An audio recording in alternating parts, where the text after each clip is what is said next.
लोकसभेमध्ये मुस्लिम मतं उद्धव ठाकरे यांच्या शिवसेनेला मिळाल्यानंतर आता विधानसभा निवडणुकीमध्ये थेट मुस्लिम चेहरेच उतरवण्याच्या तयारीत आहे।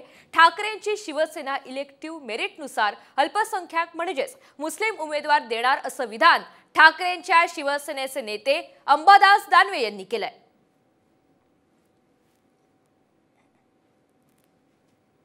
धर्माच्या आधारावर शिवसेना चाचपणी करत नाही आणि करणारही नाही, पण शिवसैनिक म्हणून, संघटना म्हणून आणि इलेक्टिव्ह मेरिट म्हणून जर कोणत्याही जातीचा, कोणत्याही धर्माचा, मग तो अल्पसंख्याक असेल किंवा बहुसंख्याक असेल, मग ते शिवसेनेच्या विचारसरणीनुसार अशाच पद्धतीने शिवसेनेत उमेदवारी मिळत असते। पक्षाचा एजेंडा कुठल्या जातीवर आणि धर्मावर आधारित होऊ शकत नाही।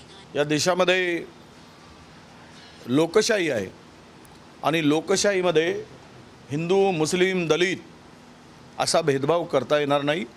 तुम्हाला मत मागताना तुम्ही जर या एजेंड्यावर जाणार तर तुम्हाला निवडणूक लढण्याचा अधिकारसुद्धा तुम्ही गमावून बसणार आहात। शिवसेनेने जर मुस्लिम उमेदवार देण्याची तयारी असेल तर मला काही त्यात वावगं वाटत नाही। ते लोकशाहीला म्हणतात, ते संविधानाला म्हणतात, असं त्याचा अर्थ होतो।